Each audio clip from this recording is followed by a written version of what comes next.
বানাও বানাও।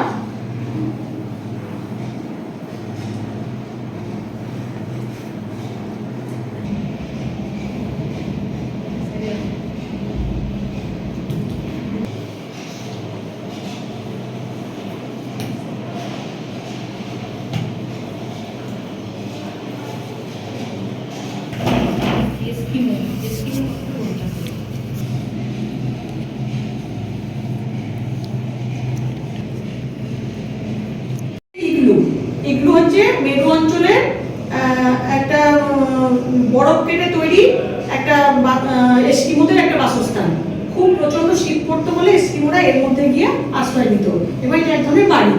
আর একটা কি বানিয়েছো দেখি, যেটা হচ্ছে পিরামিড। এই পিরামিড হচ্ছে পৃথিবীর সপ্তম আশ্চর্যের একটি অন্যতম।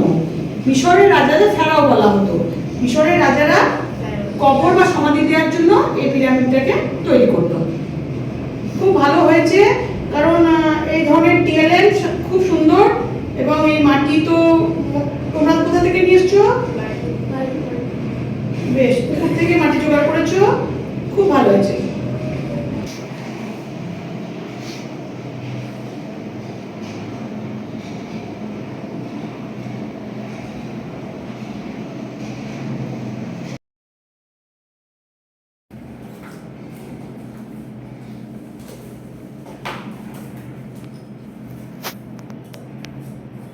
ওই জিনিসটা করে দেবে বাথরুমে, ওই ওটা কই?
তোমরা তাহলে এই একটা দুটো সার্কেল দিয়ে একটা টিএলএম বানানো হয়েছে, সেটা দেখতে পাচ্ছ তোমরা। মহত্বপূর্ণ ঘটনা বর্ষ। তোমরা যদি এখানে দেখো, তোমরা নিজেরাই বানালে 1946 খ্রিস্টাব্দে কি হয়েছিল তারপর তুমি 1946 খ্রিস্টাব্দ ওখানে বার করো। 1946 খ্রিস্টাব্দে কি হয়েছিল?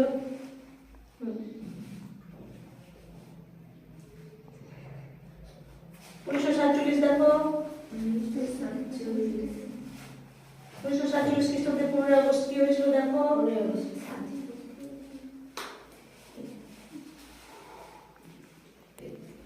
স্বাধীন ভারত রাষ্ট্রে জন্ম হয়। তাহলে দেখতে পাচ্ছ তো, আমরা এদিকটা দেখছি সাল, এদিকটা দেখছি লেখা, মানে একটা সালের সঙ্গে গুরুত্বপূর্ণ ঘটনা। তো এভাবে যদি আমরা ইতিহাসটাকে পড়তে পারি, তাহলে কিন্তু সে পড়াটা কিন্তু অনেক বেশি মনোগ্রাহী হয়ে উঠবে এবং খুব সহজে সবকিছু বুঝে যাবে। দেখো 853 সালে তুমি কি বের করলে? কি হয় বলো একবার ভালো। ভারতের প্রথম রেড ক্রস। হ্যাঁ, তাহলে এটা বুঝতে পারলে তোমরা 1853 সালে ভারতের প্রথম রেড ক্রস স্থাপন হলো। এটা খুব ভালো হয়েছে, আমার বেশ ভালোই লাগলো, তোমরা ভালো বানিয়েছো।